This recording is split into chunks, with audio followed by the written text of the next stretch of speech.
오늘 하나님께서 우리에게 주신 말씀은 요한복음 6장 22절에서 29절 말씀입니다.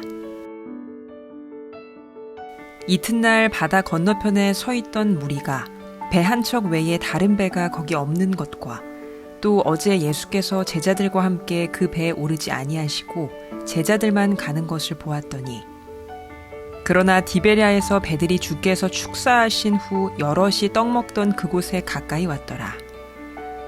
무리가 거기에 예수도 안 계시고 제자들도 없음을 보고 곧 배들을 타고 예수를 찾으러 가버나움으로 가서 바다 건너편에서 만나 랍비여 언제 여기 오셨나이까 하니, 예수께서 대답하여 이르시되 내가 진실로 진실로 너희에게 이르노니 너희가 나를 찾는 것은 표적을 본 까닭이 아니요 떡을 먹고 배부른 까닭이로다.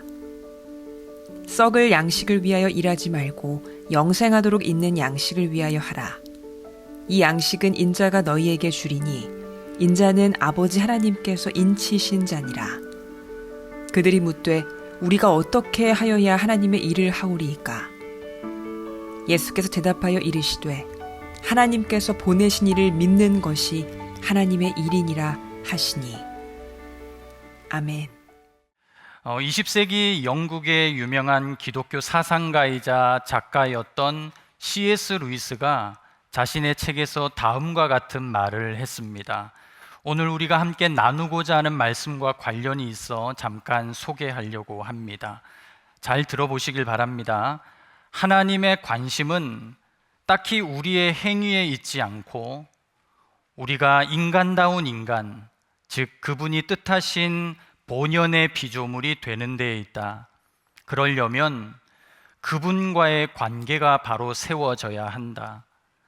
그분과의 사이에 흥정이 오간다고 생각한다면 그것은 자신이 누구이고 하나님이 어떤 분이신지를 한참 오해한 것이다. 여러분, 무슨 말인가요? 하나님의 관심은 우리의 행동이나 행위 자체에 있지 않다는 것입니다. 도리어 그분은 우리의 존재에 관심이 있으신 겁니다. 더 나아가 그로 인한 우리의 삶의 방식에 관심을 가지고 계신 거예요. 여러분, 신앙은 하나님과 나의 관계가 어떤 관계인지를 바르게 깨닫는 데에서부터 시작되는 것입니다. 그 관계가 제대로 세워지지 못한다면, 그 관계가 바르게 정립되지 못한다면 오늘 C.S. 루이스의 말처럼 우리는 때때로 그분이 어떤 분이신지를 오해하는 경우가 발생한다는 것이죠. 오늘 본문은 우리가 너무나 잘 아는 오병이어 사건 이후에 등장하는 본문입니다. 지금 보리떡 5개와 물고기 2마리로 5,000명을 먹이고도 12바구니에 넉넉히 남도록 가득 찼습니다. 이 표적을 경험했던 군중들은요, 예수님을 붙잡아 임금 삼으려고 한 것입니다. 그러나 예수님은 어떻게 하시죠? 제자들을 바다 건너편 가버나움으로 급히 건너가게 하십니다. 그리고 예수님 자신은 홀로 산으로 떠나가신 것입니다. 오늘 본문은 이 사건이 일어난 그 이튿날의 일을 기록하고 있는 겁니다. 지금 기적을 경험한 대부분의 무리들은 떡을 먹고 배불러 자신의 삶의 자리로 돌아갔습니다. 하지만 일부 열심히 있는 무리들은 사라져버린 예수님을 찾기 시작한 것입니다. 그들은 밤이 맞도록 예수님을 찾다가 다음 날이 되어서도 포기하지 않고 예수님의 행방을 끝까지 추적하기 시작한 것입니다. 어떤 일이 있더라도 반드시 그분을 찾아내겠다라는 각오인 것이죠. 오늘 본문 24절은 다음과 같이 말씀합니다. 우리 24절의 말씀을 같이 한번 읽겠습니다. 무리가 거기에 예수도 안 계시고 제자들도 없음을 보고 곧 배들을 타고 예수를 찾으러 가버나움으로 가서, 지금 기적을 경험한 사람들이 예수님을 찾기 위해 열심을 품고 있는 겁니다. 예수님을 찾고 찾다가 찾지 못하자 그들은 배를 타고 바다 건너 가버나움까지 건너온 것입니다. 여러분, 예수님의 표적은 어떤 이들에게는 영생의 선물이 되었지만 어떤 이들에게는 도리어 불행이 되었습니다. 예수님의 표적이 불행이 된다. 여러분, 선뜻 이해가 잘 되지 않으실 수도 있으실 텐데요. 불행이 되는 경우는 어떤 경우일까요? 예수님이 행하시는 기적 사건 그 자체에만 집중하고 현혹되는 경우입니다. 예수님이 행하신 기적 사건 자체에만 시선이 매몰되어 있는 것이죠. 그래서 정작 표적을 행하시는 그분이 과연 어떤 분이신지를 깨닫지 못하는 겁니다. 그래서 예수님의 기적을 경험하면 할수록 그 사람의 눈은 점점 좁아지는 거예요. 주님을 볼 수 있는 시선이 사라지고 마는 것입니다. 반면에 예수님의 표적이 선물이 되는 경우는 어떤 경우일까요? 예수님이 행하신 그 기적이 사람의 눈을 열어 예수님 바로 그분께로 시선을 옮기게 만드는 경우인 것이죠. 이 일을 행하시는 분이 과연 누구이시기에 지금 이러한 일이 일어날 수 있는가를 생각한다라는 것입니다. 기적을 행하시는 그분에게 시선과 초점을 맞추다 보니 어떻습니까? 그분에 대한 믿음이 고백되어지는 겁니다. 그 믿음이 점점 강화되는 것이에요. 그런데 불행하게도 오늘 오병이어의 기적을 경험했던 대부분의 사람들은 예수님이 어떤 분이신지를 깨닫지 못했습니다. 그분이 누구인지를 알아보지 못했던 것이에요. 도리어 기적 사건 그 자체에만 흥분하고 열광한 것입니다. 물론 이들은 오병이어의 사건을 경험하고 예수님을 향하여 이는 참으로 세상에 오실 바로 그 선지자라고 고백했습니다. 여러분, 유대 사회에는 기본적으로 메시아가 오기를 열망하는 마음이 사람들의 뇌리에 깔려 있습니다. 장차 오실 메시아가 자신들을 억압에서 해방할 것이며 자신들을 끝까지 구원해 낼 것이라는 그 믿음과 신앙이 유대 민족의 정체성이 되어 있었던 거예요. 그런데 시간이 흘러가며 어떻습니까? 메시아를 기다리던, 메시아를 열망하던 그 유대인들의 소망도 점차 자신들의 탐욕과 욕심으로 변질되어 가기 시작한 겁니다. 내가 원하고 바라는 메시아를 기다리는 것이죠. 그러니 예수님의 기적을 눈앞에서 경험하고서도 그 예수님이 제대로 보이지 않는 것입니다. 이처럼 믿음이 없으니 사람들은 예수님의 표적을 눈앞에서 맛보고서도 어떻게 반응합니까? 계산하기 시작하는 거예요. 무엇을 계산합니까? 예수님이 나와 함께 계신다면 나의 삶에 어떤 유익이 돌아오게 될까를 계산하기 시작하는 거예요. 그러니 어때요? 밤이 맞도록, 그리고 이튿날이 지나도록 포기하지 않고 예수님을 찾기 시작한 겁니다. 지금 기적을 경험한 사람들이 예수님을 찾아내고자 하는 열심으로 가득 찼습니다. 포기하지 않고 해가 지도록, 다음 날이 지나도록 예수님을 찾고 있는 것이에요. 그러나 그 열심은 어떤 열심입니까? 믿음에 근거한 열심이 아니었습니다. 철저하게 계산에 근거한 열심인 거예요. 이해타산적인 열심이었던 것입니다. 여러분, 신앙생활은 열정과 열심만 가지고 할 수 있는 것이 결코 아닙니다. 옛말에 지성이면 감천이다 라는 말이 있습니다. 정성이 지극하면 하늘도 감동한다는 뜻이죠. 무슨 일이든지 정성과 열심을 기울이기만 하면 어려운 일도 이룰 수 있다, 이루지 못할 일이 없다는 의미인 것입니다. 우리는 신앙생활 할 때에도 이러한 열심을 강조할 때가 참으로 많이 있어요. 열심히 기도하기만 하면, 열심히 주님 앞에 부르짖기만 하면 내가 원하는 바를 반드시 응답받을 수 있을 것이라고 생각합니다. 그리고 현재 내가 응답받지 못하는 이유는 뭐예요? 그만큼의 열심을 내지 못하고 있기 때문이라고 스스로를 자책하기도 하는 것입니다. 그러나 여러분, 꼭 그렇지 않습니다. 열심과 정성이 곧 믿음일 수는 없는 것이에요. 오늘 본문은 믿음이 없어도 열심을 낼 수 있다는 사실을 우리에게 보여주는 겁니다. 우리의 열심의 이유가 반드시 믿음이 아닐 수 있다는 것이죠. 그리고 그러한 열심을 자세히 들여다보면 그 밑바탕에 믿음이 아닌 계산이 들어있는 경우가 꽤나 많음을 보게 되는 겁니다. 하나님이 아니라 나에게 초점이 맞추어진 열심들인 것입니다. 내가 꽤나 근사한 사람이라는 것을 사람들에게 보이고 싶어 하는 거예요. 사람들의 칭찬을 기대하는 마음을 품습니다. 인정 욕구 때문에 열심을 내기도 하는 거예요. 자기 만족을 위하여 열심을 내는 사람들도 있습니다. 여러분, 어린아이의 특징은 바로 계산하지 아니하는 단순함에 있습니다. 어린아이는 그야말로 단순한 믿음 하나로 이 세상을 살아가는 것이죠. 그저 부모에 대한 절대 의존의 믿음을 갖습니다. 이 세상에 대한 순진무구한 믿음 하나로 자라나는 것이에요. 그러다가 나이가 들어가면 어떻습니까? 어른이 되어가는 과정을 겪으면서 어떻습니까? 사람은 그 믿음의 자리를 점차 의심의 자리로 내어주는 것이에요.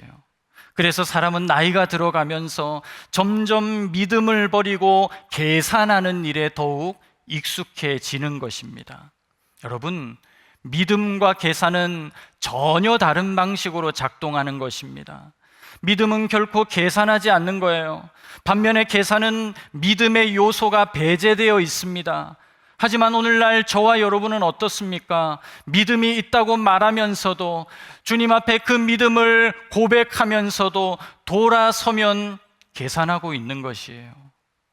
예수님은 어린 아이들이 자신의 곁에 오는 것을 사람들이 가로막을 때 다음과 같이 말씀하셨습니다. 누가복음 18장 16절의 말씀 우리 같이 한번 읽겠습니다. 예수께서 그 어린아이들을 불러 가까이 하시고 이르시되 어린아이들이 내게 오는 것을 용납하고 금하지 말라. 하나님의 나라가 이런 자의 것이니라. 아멘. 그러면서 예수님은 17절에 이어서 다음과 같은 이야기를 한 번 더 하세요. 우리 17절 한 번 더 읽겠습니다.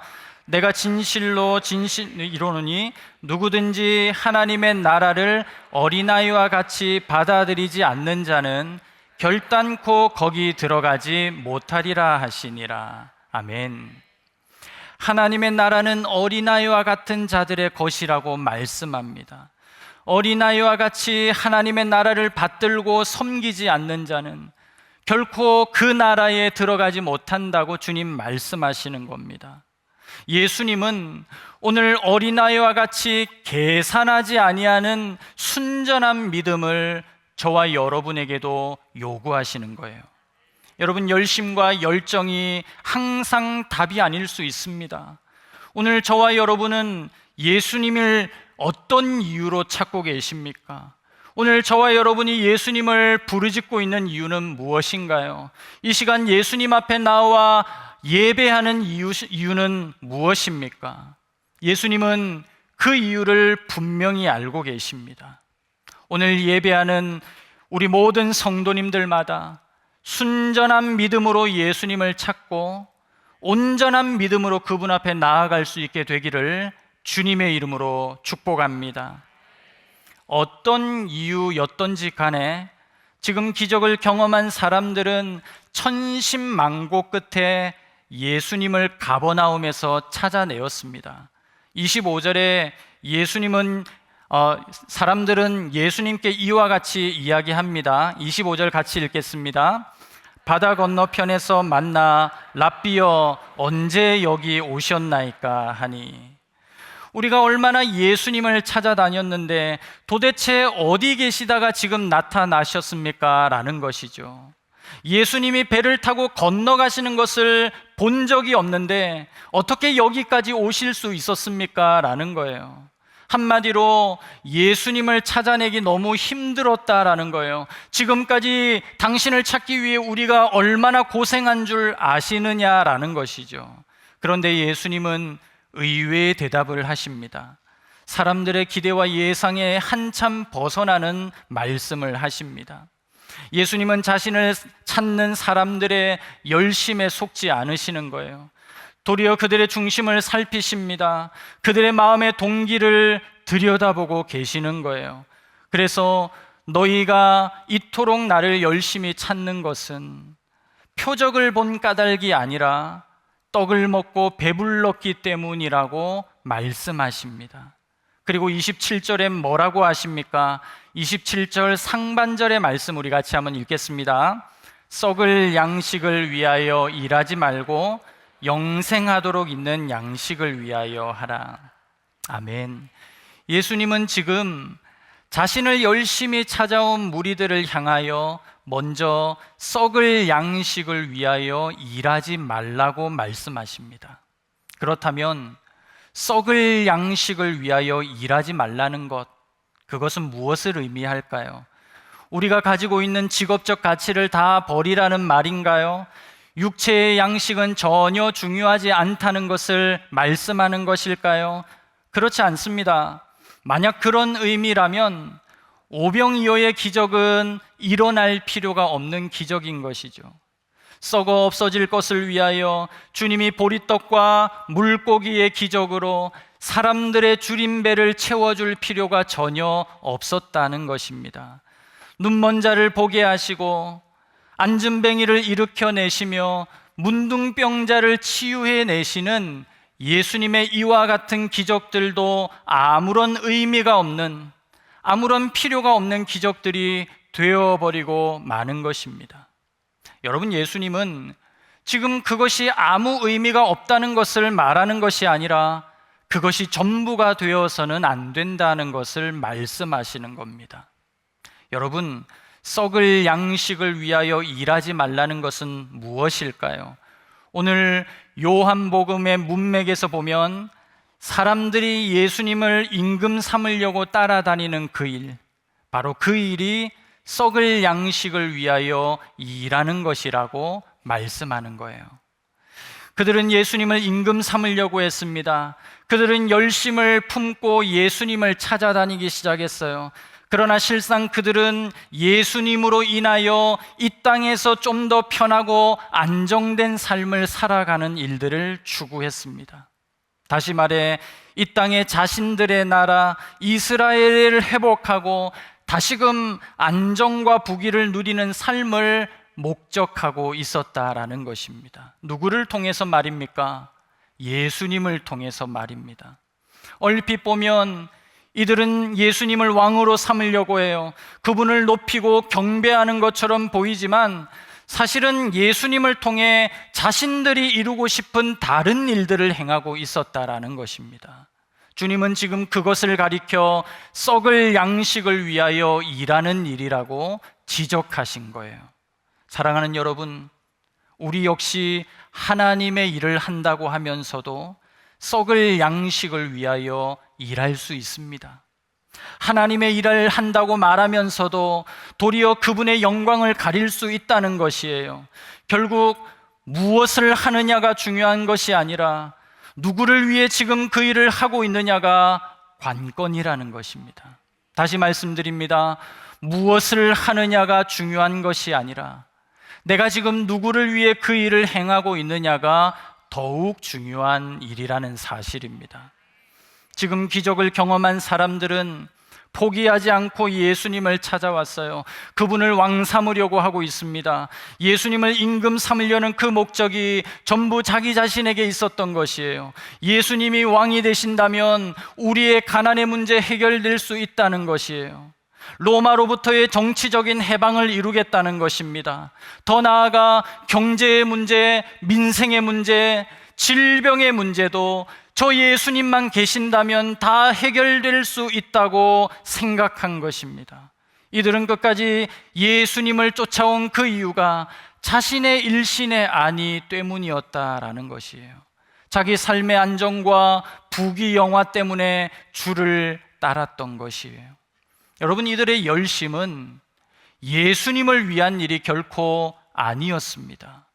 예수님만이 그들의 궁극적인 목적이 아니었다라는 거예요. 이처럼 하나님의 뜻과 상관없는 그 모든 일들이 썩을 양식을 위한 삶이라는 것입니다. 여러분, 썩을 양식 그 자체가 악한 게 아니에요. 썩을 양식 그 자체가 나쁜 것이 아닙니다. 단지 그것은 영원한 것이 아니라는 것이죠. 이 세상을 살아가는 동안에 우리의 삶에 어느 정도 유익을 줄 수는 있겠지만 영원한 생명을 얻는 그 일에는 아무런 유익을 주지 못한다라는 것입니다. 그래서 그와 같은 것들은 결국 우리 인생의 궁극적인 가치가 될 수 없는 일들이라는 것이에요. 우리는 때때로 사사로운 유익과 자기 욕심과 만족 때문에 신앙생활 하면서도 자기 합리화라는 포장지를 씌울 때가 있습니다. 그럴싸한 포장지를 씌워놓고 그 포장지의 화려함 때문에 때로는 자기 스스로도 속을 때가 있다는 것이죠. 영원한 양식을 위해 내가 일하고 있다고 착각하고 있는 것입니다. 스스로 속으면서 썩을 양식을 위하여 수고할 때가 있다는 것이죠. 여러분, 이것이 위험한 이유가 무엇입니까? 눈에 잘 드러나 보이지 않기 때문입니다. 그러니 여러분, 내가 지금 무엇을 한다고 해서 결코 안심하지 마시고 내가 누구를 위하여 지금 이 일을 하고 있는지를 날마다 점검하실 수 있기를 바랍니다. 이것은 우리 마음 안에 자세히 들여다보지 않으면 잘 보이지 않게끔 꽁꽁 숨겨져 있기 때문에 우리는 날마다 주님 앞에 나아가 우리 마음의 중심을 면밀하게 살펴야 하는 것입니다. 다시 말해 영적인 분별력을 가져야 하는 것이죠. 이 영적인 분별력을 가지고 날마다 자신의 영적인 현주소를 점검하며 나아가는 우리 모두가 될 수 있기를 축복합니다. 그렇다면 썩을 양식이 아닌 영원한 양식을 위한 삶은 과연 무엇일까요? 오늘 본문 27절을 우리 다시 한번 읽어보겠습니다. 썩을 양식을 위하여 일하지 말고 영생하도록 있는 양식을 위하여 하라. 이 양식은 인자가 너희에게 주리니 인자는 아버지 하나님께서 인치신 자니라. 아멘. 지금 영생의 양식은 인자가 주신다고 해요. 아버지께서 인치신 예수님이 주신다는 것이죠. 이 말씀을 듣고 있는 무리들이 다시금 예수님께 질문을 던집니다. 그렇다면 주님, 우리가 어떻게 해야 하나님의 일을 할 수 있습니까? 그러자 예수님은 29절에서 다음과 같이 말씀하세요. 우리 29절의 말씀 같이 한번 읽겠습니다. 예수께서 대답하여 이르시되 하나님께서 보내신 이를 믿는 것이 하나님의 일이니라 하시니. 아멘. 여러분, 하나님께서 보내신 이 곧 예수님을 믿는 그 일이 바로 하나님의 일이라고 말씀하십니다. 사람들은 계속해서 내가 지금 무엇을 해야 할까요? 라고 예수님께 질문을 던집니다. 그런데 예수님은 무엇을 하려고 하지 말고 무엇을 하려고 하기 이전에 나를 믿으라고 말씀하시는 겁니다. 행함의 문제가 아니라 존재의 문제가 우선이라고 말씀하시는 것이죠. 그러면서 오늘 본문에 읽지는 않았지만 35절에 가면 예수님은 믿음의 문제에 대하여 다음과 같이 설명하십니다. 35절 읽겠습니다. 예수께서 이르시되 나는 생명의 떡이니 결코 줄이지 아니할 터이요 나를 믿는 자는 영원히 목마르지 아니하리라. 아멘. 예수님은 지금 자신을 가리켜 생명의 떡이라고 소개하세요. 그러면서 나를 먹고 마시는 자는 결코 줄이지 않을 것이다. 영원히 목마르지 아니할 것이라고 말씀하십니다. 그런데 여러분, 여기서 나를 믿는 자는 무엇과 같은 표현입니까? 내게 오는 자라는 것이에요. 여러분, 이 두 표현은 똑같은 표현입니다. 내게 오는 자가 나를 믿는 자라는 거예요. 결국 나를 믿는 자는 예수님께 날마다 나아가는 자를 가리키는 것입니다. 결국 예수님께 나아가는 것이 예수님을 믿는 일이라는 거예요. 예수님께 나아가는 것이 생명의 떡이신 예수님을 먹고 마시는 일이라는 것입니다. 여러분, 생명의 떡이신 예수님을 먹고 마실 때에 우리는 결코 줄이지 않게 될 것입니다. 영원히 목마르지 않게 될 것입니다. 그렇다면 영생의 양식을 위하여 예수님을 먹고 마시는 일, 그것은 구체적으로 무엇을 의미할까요? 생명의 떡을 먹고 마신다는 것은 첫째로 예수님 앞에 소비자가 아니라 신자가 되는 것을 말합니다. 지금 예수님은 광야에서 허기진 무리들에게 떡과 물고기를 제공해 주셨습니다. 남자만 5,000명이 먹고 배불렀다고 했어요. 여자와 아이들까지 추산해 보면 좋기 2만 명 정도의 사람들이 먹고 만족함을 누렸다라는 거예요. 이들은 예수님이 행하신 기적에 크게 만족을 누리고 풍족함을 맛보았습니다. 사람들은 흥분하며 예수님을 향해 열광하기 시작합니다. 저분을 우리의 왕으로 세우자고 외치기 시작하는 거예요. 하지만 여러분, 이것은 예수님의 관심 대상이 전혀 아니었습니다. 이러한 일들이 하나님의 뜻과는 아무런 상관이 없는 일들이었기 때문에 그래요. 예수님은 도리어 이들을 향해 26절에서 다음과 같이 말씀합니다. 26절 같이 읽을게요. 예수께서 대답하여 이르시되 내가 진실로 진실로 너희에게 이르노니 너희가 나를 찾는 것은 표적을 본 까닭이 아니요 떡을 먹고 배부른 까닭이로다. 여러분, 무슨 말입니까? 믿고 따르려고 예수님을 찾는 것이 아니라 무언가를 얻으려고 예수님을 찾는다는 것입니다. 여러분, 이것은 작은 차이인 것 같지만 소비자와 신자를 갈라놓는 근본적인 차이요, 본질적인 차이입니다. 영원한 양식을 위한 삶은 어떤 삶일까요? 생명의 떡이신 그분을 먹고 마시는 삶은 무엇을 가리키는 것일까요? 그분 앞에 소비자가 아닌 참된 신자가 되는 것을 가리키는 겁니다. 여러분, 소비자는 예수님께 무언가를 얻으려 하여 그분을 따르는 겁니다. 반면에 신자는 예수님을 내 인생의 구주요 주님으로 고백하기에 따르는 것이죠. 그러니 소비자는 언제나 예수님을 통해 자신의 자아 실현에만 관심이 있는 거예요. 인생의 초점이 죄다 자신에게 맞추어져 있는 것입니다. 신앙생활의 중심에도 내가 들어있는 거예요. 섬기면서도 어때요? 내가 만족을 누리는 일이 중요한 것입니다. 기도하면서도 내가 원하는 응답을 경험해야 되고요. 사역하면서도 내가 만족할 만한 열매를 거두어야 하는 것이죠. 심지어 예배를 드려도 어떻습니까? 하나님께 영광 돌리고 그분께 나를 드리는 일에는 전혀 관심이 없고 내가 은혜 받는 일에만 집중하는 것입니다. 하지만 영원한 양식을 누리는 참된 신자는 어때요? 그 삶의 중심에 내가 아니라 예수 그리스도가 계십니다. 그래서 그분께로 나아가는 거예요. 날마다 그분께로 나아가 자신을 내어드리는 것입니다.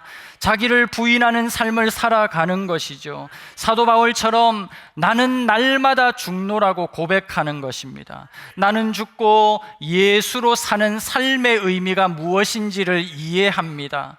내가 그리스도와 함께 십자가에 못 박혔으니 그런즉 이제는 내가 사는 것이 아니고 내 안에 그리스도께서 사신다는 고백을 진정코 하나님 앞에 드리는 거예요. 여러분, 오늘 주님은 우리에게 예수를 정말 잘 믿는 것이 하나님의 일이라고 말씀하십니다. 생명의 떡이신 그분을 먹고 마시는 일, 그 일은 날마다 믿음으로 예수님께 나아가는 일입니다. 예수님을 내 인생의 참된 왕으로 고백하고 모시는 일이에요. 그분 앞에 엎드려 자기를 부인하는 일인 것입니다. 여기서 믿는다는 것은 단순히 주장하는 것을 말하는 것이 아닙니다. 지적 동의 수준을 넘어서는 일이에요. 이는 더 이상 썩을 양식을 위해 살지 아니하고 이제는 영생의 양식을 위하여 살아가는 삶의 방식인 것입니다. 예수님을 내 인생의 도구나 수단으로 삼는 삶이 아니라 이제는 예수님이 내 인생의 목적 그 자체로 여기며 살아가는 것이에요.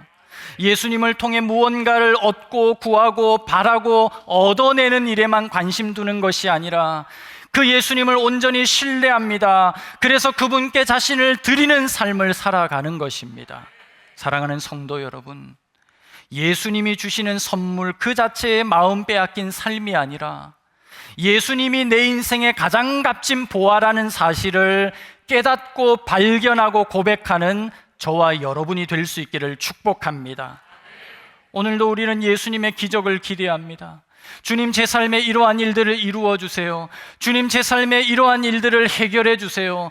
오늘도 우리는 주님의 기적을 기대하지만 주님은 도리어 우리에게 참된 믿음을 오늘도 요구하신다는 사실을 기억하시고 믿음의 주요 온전케 하시는 예수를 날마다 바라보는 저와 여러분이 될 수 있기를 축복합니다.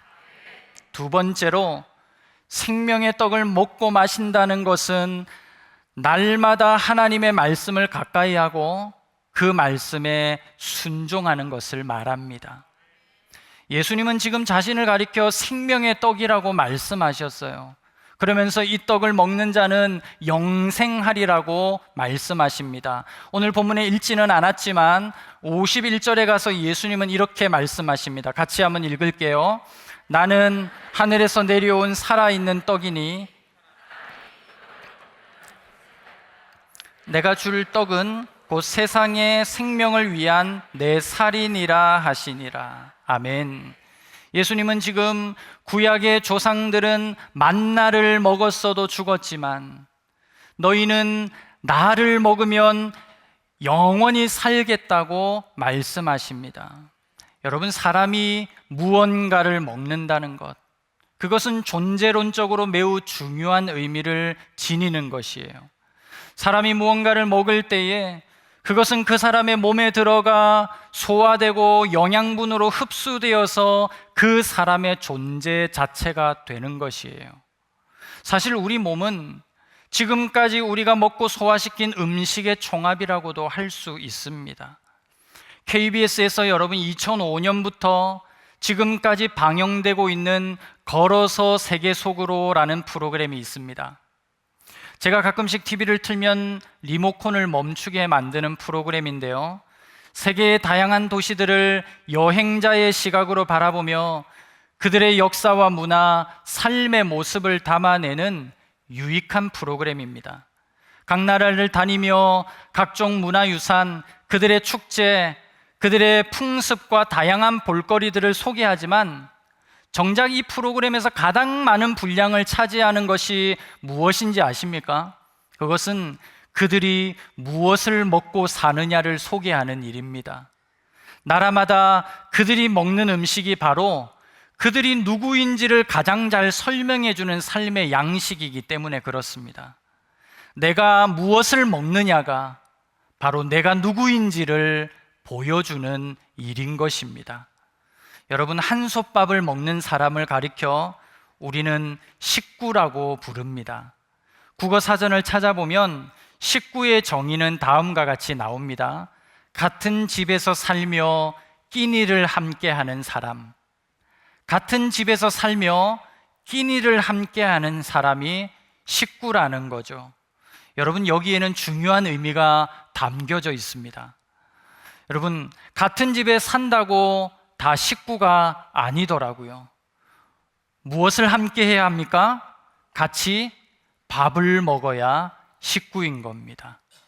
오늘 저녁 돌아가셔서 사랑하는 가족들과 자녀들과 부모님과 꼭 같은 밥을 드실 수 있기를 축복합니다. 이렇게 같은 집에 살면서 같은 밥을 먹을 때 비로소 같은 몸이 되는 것입니다. 서로를 닮아가게 되는 것이죠. 말씀을 준비하면서 이런 생각을 한번 해보았습니다. 가족, 식구라는 것이 한솥밥을 먹는 공동체라면 교회는 과연 어떤 공동체일까? 여러분, 가족이 함께 같은 밥을, 한솥밥을 먹는 공동체인 것처럼 교회는 함께 예수를 먹는 공동체입니다. 우리는 이 자리에 모여 지금 함께 예수님을 먹고 마시는 것이에요. 예수님을 함께 먹다 보니 어때요? 우리가 그 예수님을 닮아가게 되는 것입니다. 더 나아가 함께 먹는 우리 서로가 서로를 닮아가게 되는 것이죠. 바라기는 우리 오륜교회가 예수를 함께 먹고 함께 그분을 닮아갈 수 있는 교회가 될 수 있기를 주님의 이름으로 축복합니다. 이와 같이 우리는 생명의 떡이 되신 예수님을 날마다 밥 먹듯이 먹어야 됩니다. 예수님을 먹는다는 것, 그것은 예수님이 곧 말씀이시니까, 예수님을 먹는다는 것은 곧 말씀을 가까이 하고 먹는다는 것입니다.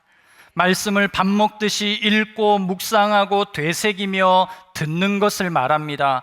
그리고 그 말씀대로 주님이 가르쳐 주신 삶의 방식에 밥 먹듯이 순종하는 것이 바로 생명의 떡을 먹는 삶인 것이에요. 그런데 이처럼 예수를 먹고 마시는 일은 단회적인 일이 아닙니다. 한 번 먹고 더 이상 먹지 않아도 되는 일이 아니라는 거예요. 그것은 날마다 먹는 것입니다. 반복해서 먹는 것을 가리키는 거예요. 말 그대로 밥 먹듯이 먹는 것을 말합니다. 말씀을 읽고 또 읽는 것이에요. 그 말씀에 순종하고 또 순종하는 것을 가리키는 겁니다. 조금 전에 내가 무엇을 먹느냐가 바로 내가 누구인지를 보여주는 일이라고 했어요. 내가 먹는 음식이 나의 정체성인 거죠. 내가 먹는 음식이 나의 존재를 설명해 준다고 했습니다. 그렇다면 하나님의 말씀을 먹고 또 먹으면 예수님이 내 존재가 되고 그분이 내 인격이 되어지는 것입니다. 생명의 떡이신 하나님의 말씀을 밥 먹듯이 먹고 가까이 하면 예수님을 닮아가게 됩니다. 예수님과 친밀하게 되는 거예요. 그분과 날마다 동행하는 삶을 살아가게 되는 것입니다. 예수님이 영생이시니 그분이 내 존재가 되고 그분이 내 인격이 되어지신다면 우리의 몸은 어떻게 될까요? 예수의 생명을, 그분의 영생을 누리게 되는 것입니다. 이것이 영원한 양식을 위해 사는 삶의 방식인 거예요. 이기주 작가가 쓴 언어의 온도라는 책에서 다음과 같은 글귀가 있어 잠깐 소개합니다. 화향백리 인향만리. 꽃은 향기로 말한다. 봄꽃은 진한 향기를 폴폴 내뿜으며 벌과 나비와 상충객을 유혹한다. 향기의 매력은 퍼짐에 있다. 향기로운 꽃내음은 바람에 실려 백리까지 퍼져나간다. 그래서 화향백리라 한다.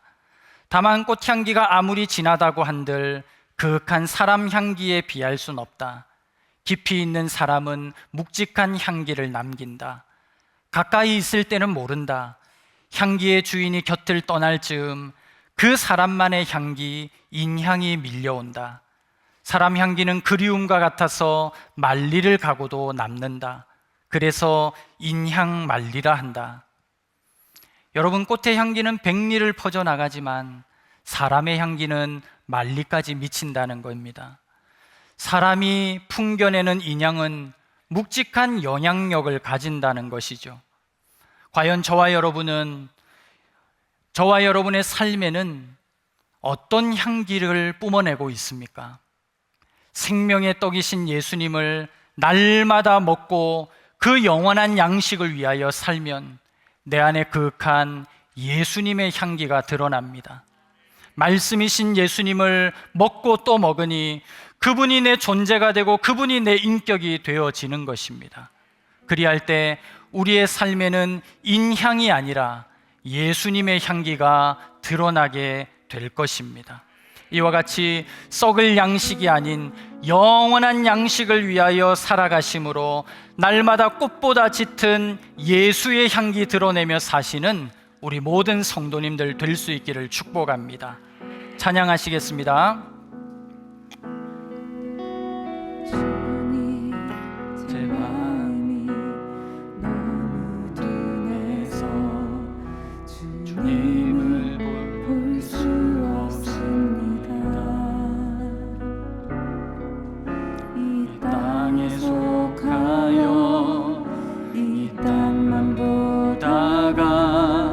주님 손을 놓쳤습니다.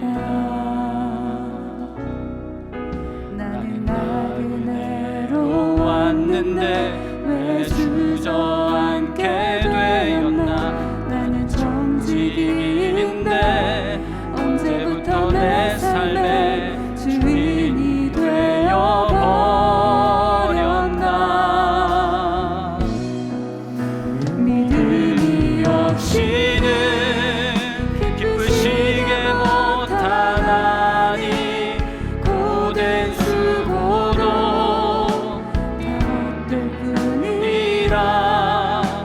믿음이 없어서 무너진 삶의 저어든 자리에 다시 주님을 기다립니다.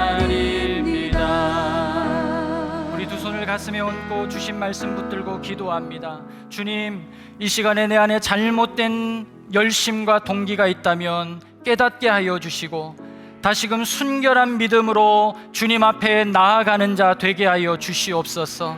썩을 양식을 위해 살지 아니하고 영원한 양식을 위해 사는 자 되게 하여 주시옵소서. 주님께 무언가를 얻기 위해 따르는 자가 아닌 주님을 내 인생의 참된 왕임을 고백하며 따르게 하여 주시고 날마다 그 예수님 먹고 마심으로 주님이 내 존재와 인격이 되어지게 하여 주시옵소서. 주님 이름 한번 부르고 기도합니다. 주여. 아버지 하나님 감사합니다. 오늘도 아버지 하나님 복된 주의를 허락하여 주시고 하나님 주님 앞에 나와 생명의 양식을 취하는 복된 시간 허락하여 주심에 감사합니다. 오늘도 기적을 기대하는 인생이 아니라 주님 앞에 참된 믿음을 내어 보이는 우리 모두가 되게 도와주시옵소서. 예수님이 내 인생의 참된 보아임을 깨닫는 인생이 되게 하여 주시옵소서. 주의 은혜를 허락하여 주시옵소서. 이제는 우리 주 예수 그리스도의 은혜와 하나님 아버지의 다함없는 사랑하심과 성령 하나님의 위로교통 충만하심의 은총이 예수님이 주시는 선물에 집착하는 인생이 아니라 그분이 내 삶의 가장 값진 보아임을 깨닫고 오늘도 그 주님 가까이 하며 예수 향기 내뿜으며 살기를 소원하는 우리 모든 성도님들과 오륜교회 위에 이제로부터 영원까지 함께 하시기를 간절히 축원하옵나이다. 아멘.